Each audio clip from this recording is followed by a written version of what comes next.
एक दिन ठाकुर जी अपने ग्वाल वालों के संग खेल रहे थे, तो ठाकुर जी ने ऐसे खेल खेल में श्रीदामा को धक्का दिया, श्रीदामा गिर गया, बहुत जोर से रोया। ठाकुर जी बोले, अरे भैया शांत है जा, लग गई। अरे ठीक है अब शांत है जा। लेकिन श्रीदामा शांत नहीं हो गए। ठाकुर जी बोले, तुम कैसे हो? गोकुल में रह में हम। गोकुल को मतलब है जहां हर घर में 1000 गैया, उसका नाम है गोकुल। इतनी गैयान को दूध घी दही सब हमारे घर में होवे। अरे खा पी के ने बढ़िया अपनी शरीर को बनाओ, खेल खेल में लगती रहे, इतना रोवे को कहा मतलब है? तो श्रीदामा क्रोध में भर के बोला, तू तो राजा को बेटा है लाला, तो को मक्खन खावे को मिले, घी खावे को मिले, दही पीवे को मिले। हम लोग तो बेचारे गरीब ब्रजवासी हैं, हम लोग जितना दूध घी दही बना में सब कंस के लोग ले जा में हमारे यहां से। कंस ने ब्रजवासीन के ऊपर कर लगा रखो है, टैक्स लगा रखो है। कहा कि प्रत्येक ब्रजवासी को इतनो मटका भर के घी दूध दही सब मथुरा भेजना पड़े, हम लोग घर में ना रख सकें, क्योंकि कंस के सिपाही जब आके हमारे घर की तलाशी करें, यदि इतने मटका हमारे घर को प्रसारित हैं, वहां से ज्यादा यदि हमारे घर में मिल गए तो मृत्यु दंड होगा हमारो। कंस ने पूरे ब्रजवासियों को कह रखा है कि हर घर में 4 मटकी से ज्यादा नहीं होनी चाहिए, उससे अधिक आने वाला दूध घी दही ये सब मथुरा भेजना है। और यहां हर ब्रजवासी के यहां 1000 गैया, और 1000 गैयाओं का जितना दूध घी दही होता है उसमें से 4 मटकी केवल घर में रहती हैं, बाकी सब मथुरा भेजना पड़ता है। या मारे लाला हम लोगन को खावे पीवे को ना मिले, तू तो राजा को बेटा है, तेरे नंद बाबा तो कुल के राजा हैं, या मारे तो को तो खूब छूट है, हम लोगन को छूट ना है। ठाकुर जी बोले, ये बात है? बोले हाँ। ठाकुर जी बोले, मेहनत करें हम, गैया को पाले हम, गैया को घास खवा में हम, गैया की सेवा करें हम, और दूध पीवे को वो राक्षस कंस। अब तो मैं छोटा हूं, मेरी बात कोई मानेगा नहीं, लेकिन प्रलय तो अब तक लानी पड़ेगी। और कैसे लाएंगे? बोले, राजी राजी यदि मक्खन दूध दही नहीं मिल लो तो चोरी करके खाओ, हमारो ही मक्खन है, हमारो ही दूध है, हमारो ही दही है। लेकिन अभी हम बालक हैं, हम ज्यादा कछु बोलेंगे हमारी कोई बात मानेगो ना। लेकिन ये सद वस्तु कुपात्र के हाथ में नहीं जानी चाहिए। राजी राजी नहीं मिलता तो चोरी करके खाओ, जब कर देवे को नंबर आवेगो तो सब पूछेंगे, भाई कहां गए हो मक्खन दूध दही? बोले घर में तो है ना। बोले तो कहां गए? बोले चोर चोरी कर ले गए। और यही भाव से हम ब्रजवासी को खावे पीवे को मिला करेगो। मधुमंगल श्रीदाम बोले, लाला तू जो कहेगो सो करेंगे, लेकिन चोरी नहीं करेंगे। ठाकुर जी बोले, तो ठीक है, कल से तुम लोग अलग खेलो, मैं और दाऊ दादा अलग खेलेंगे, हमारे संग मत खेलना। मधुमंगल सीताम बोले, अरे लाला तू ना जाने, मैया यो के लाला जो चाहे करियो, चोरी मत करियो, चोरी करवे तो ब्याह ना होवे। ठाकुर जी बोले, ब्याह की पड़ रही है तो है, ब्याह ना होवे। ऐसो पत्र पूछ रहा सो है गयो, पत्रो दुबरो सो तू सीख जैसो है गयो, तो कौन ब्याह करेगा ऐसे? अरे ब्याह करना तो ने खाया ने पी ने बढ़िया, गाल तेरे बढ़िया होंगे, शरीर ने बढ़िया होगा, तभी तो ब्याह होएगा। अब भैया हमारी बात सुन लो, जितने अच्छे काम करने सब आज कर लो, कल से चोरी करेंगे, पूरे ब्रजमंडल में आतंक मचाएंगे, हमारो ही दूध घी दही है और हम ही चोरी करके खाएंगे। ठाकुर जी ने चोरी क्यों की? क्योंकि सारा गौरस बेवजह मथुरा भेजा जाता था, और मथुरा से कंस पूरे भारत में वितरित करके खूब धन कमाता था। इस वजह से ब्रजवासी प्रताड़ित होते थे, क्योंकि गैया के लालन पालन में जितना खर्चा होगा सब करो ब्रजवासी। 4 मटके मिलते थे, 4 में से 3 को तो बेच देते थे, 1 में पूरा घर चलता था। यह हालत थी ब्रज की। इसलिए ठाकुर जी ने कहा कि भैया राजी राजी नहीं तो गैर राजी, हम जितने बाकी की मटकी मथुरा भेजे वाली उनको सबन को तोड़ फोड़ करेंगे, उनमें से मक्खन निकाल निकाल के खाएंगे, एक दूसरे को खवाएंगे, और सब यहीं रहेगो, मथुरा नहीं जाएगो कछु भी। इसलिए ठाकुर जी ने चोरी की। सबसे पहले प्रैक्टिस अपने घर में ही कर लें कैसे करनी है चोरी। सो अगले दिन ठाकुर जी सवेरे उठे और देखने लगे, यशोदा मैया देख तो नहीं रही, और ठाकुर जी चुपचाप गए महाराज जहां पर सारे मक्खन दूध दही रखे, वहां पहुंच गए गौरस भंडार में। और गौरस भंडार में एक मटकी के ऊपर से ढक्कन हटाए करके जैसे ही ठाकुर जी ने हाथ बोर के पानो प्रारंभ किया, सामने एक खंबा था, उसमें मणि लग रही थी। आज पहली बार 3.5 वर्ष की आयु में ठाकुर जी ने अपना प्रतिबिंब देखा। ठाकुर जी ने जैसे ही प्रतिबिंब में अपने रूप को देखा, अपने रूप को देख करके ठाकुर जी बोले, हो तू भी आयो यहां चोरी करवे? अपने आप से ही बात कर रहे हैं ठाकुर जी। अरे मैंने कही तो हती अपने अपने घर में चोरी करनी है, तू दारी के मेरे घर में आगो चोरी करवे?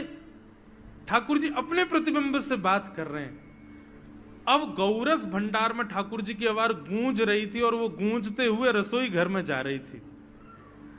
रसोई में मैया ने सुनी, बोले ये लाला कहां ते बोल लो है? उठ गयो कन्हैया, मुकु पतो भी ना चली, नूपुरन की आवाज ना आई। मैया दौड़ करके गई तो देखा ढूंढते ढूंढते गौरस भंडार में ठाकुर जी अपने प्रतिबिंब से बात कर रहे हैं। कितनी सुंदर झांकी है ठाकुर जी की। ठाकुर जी मक्खन पा रहे हैं। बोले अच्छा अब आ तो गयो है यहां पे, लेकिन सुन चुपचाप चोरी करके भाग जाइयो, मेरी मैया बहुत मारेगी तो को। बाकू यदि पतो चल गई तू चोरी कर रहा है तो को उखलते मान देगी, मेरी मैया बहुत मारेगी। चुपचाप चोरी कर और निकल ले यहां से। ठाकुर जी चोरी की बात कर रहे थे, यशोदा मैया ने पीछे से सुनी, लाला ओ कन्हैया। ठाकुर जी घबरा गए, मैया कैसे आ गई? हाँ मैया, कौन से बात कर रहे हो तू? अरे मैया देख हमारे घर में चोर घुसायो है। अपने प्रतिबिंब को दिखा करके ठाकुर जी कह रहे हैं, देख मैया हमारे घर में चोर घुसायो, जे चोरी कर रहे हो हमारे यहाँ के मक्खन की, तो मैं यहाँ को पकड़वे आयो हूं। नन्हे से गोपाल जी, बहुत मधुर लीला। मैया हंस भी रही है और क्रोध भी कर रही। बोले अच्छा जो चोरी कर रहे हो? बोले हाँ। चल याकू तो मैं पकड़ लूंगी, लेकिन जे बता तेरे हाथ में मक्खन कैसे लगो? तू तो याकू पकड़वे आयो ना। अब मैया याकी मैं कहा बताऊं, तेने मेरे हाथ में पद्म राग के ऐसे ऐसे बढ़िया कंगन पहना रखे हैं, कड़ूला पहना रखे हैं सोने के। जब मैं धूप में निकलूं ना तो धूप की किरण से मुंह को बहुत जलन है जाए हाथ में। तो कल मेरे सखा मधुमंगल ने मुझसे कही, बोले लाला जे जलन तेरी दूर रह जाएगी, तू मक्खन में हाथ बोर लियो अपनो, सोई तेरी जलन दूर रह जाएगी। या हमारे मैया जलन हटावे के काजे मैंने हाथ बोरो है। मैया बोली अच्छा चल लाला, यहां तो तेरे जलन है रही और यहां मक्खन कैसे लगो? ठाकुर जी बोले मैया मैं अपनी जलन दूर कर रहा हूं। इतने में जन कहां ते एक मक्खी आके मेरे मुंह पे बैठ गई। बाकू उड़ावे के काजे मैंने जैसे मुंह पे हाथ किया सो मक्खन मेरे मुंह पे लग गो। मैया बोली लाला तू चोरी भी करन लगो और अब झूठ भी बोलन लगो मुंह। ठाकुर जी ने ग्वाल बालों से कहा भैया मिशन फेल हो गया, घर में तो चोरी नहीं कर पाए हम, अब दूसरे इनके घर में दावे बोलो। एक दिन महाराज ठाकुर जी का जब आतंक खूब बढ़ गया गोकुल में, सब गोपियों ने जाकर के मैया से शिकायत करी। बोले मैया अपने लाला को संभाल लियो, नहीं तो काउदना हम देख लेंगी और फिर हमसे मत कहियो कि तेने मेरे लाला से यूं क्यों कही। मैया बोली कहा क्यों मेरे लाला ने? गोपी बोली ये बस सुन लो और यूं बताइयो कहा ना करे तुम्हारो लाला। देख वे मैं 3.5 बरस को है, बाकी पेट में इतनी बड़ी बड़ी दाढ़ी है, बाकी मतलब बलवान है कि सब जानकारी है या कुछ छोटो बालक मत समझियो। गोपियों ने जाकर के अपनी अपनी दुख दर्द सुनाए मैया को। मैया बोली अरे भैया मेरे लाला को मक्खन की कोई कमी थोड़ी है, मेरे लाला को दूध की कोई कमी थोड़ी है। मेरो लाला चाहे तो मक्खन से नहावे, दूध में नहावे, इतना मक्खन दूध दही मेरे घर पे, तुम्हारे यहां क्यों चोरी करेगो? अरे कई बार बालकन को अपने घर को भोजन बढ़िया ना लगे, दूसरे के घरन को बढ़िया लगे, अगर बार ने तुम्हारे यहाँ की नेकात मक्खन खा लियो तो वहां इतना रो क्यों रही हो? मैया आपको अपनो लाला बहुत सीधो लगे ना, हम बताएं कहा करे तुम्हारो लाला? स्वयं खावे हमको कोई दिक्कत नहीं, लेकिन या की एक पूरी मंडली है और पूरी रजिस्टर्ड मंडली है, बाल गोपाल चौर प्रचार प्रसार मंडल, ये घर घर जाके चोरी करते हैं। और मैया तुम्हें कहा बताऊं, जैसे ही कोई गोपी के नयो बालक होवे ना, तो तुम्हारो लाला पूरे मंडल के साथ आवे और वह लाला के सिर पे हाथ धर के, छोटे से बालक के सिर पे हाथ धर के बस 1 वर्ष की प्रतीक्षा, फिर तुम भी हमारी मंडली में आ जाओगे। पूरे गोकुल में भय है तुम्हारे लाला को। स्वयं खावे, ग्वाल बालन को खवावे। मैया यहां तक भी बात समझ में आवे, ग्वाल बालन को खवावे, यो नहीं कि नेकाद मक्खन बच जाए तो रहम करके हमारे काज छोड़ जाए, वाकू बंदरन को खवा दे। यशोदा मैया आश्चर्यचकित होकर सुन रही है। बोले ये नेक्सो लाला ये करे? बोले हाँ मैया। बोली मैया अगर चोरी करे तो दिक्कत, और यदि किसी कारण से हमने लाला को रोक दियो, चोरी नहीं कर पाए हमारे घर, तो हमारे रोने क्यों? बोले चूल्हा में ते कोयला लेके आवे और वह घर के बाहर हवा बना जाए, और यूं के अब जब तक या घर से मक्खन नहीं मिलेगा या के घर के लोग भूखे रहेंगे, और इन लोगों को भोजन छुड़वाने की जिम्मेवारी हमारी। बोले कहा करे फिर?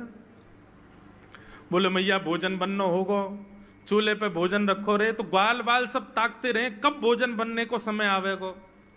जैसे ही कछु और काम करवे के काजे गोपी ने कुट के जावे, तो कहो तो बाकी कढ़ैया में खूब सारो पानी डाल जाएंगे, सब्जी ना बन पावेगी, आटे में नमक फेंक जाएंगे। ये बात जैसे ही यशोदा मैया ने सुनी, बोले नहीं नहीं नहीं नहीं, झूठ बोल रही हो, मेरो लाला ऐसा ना कर सके।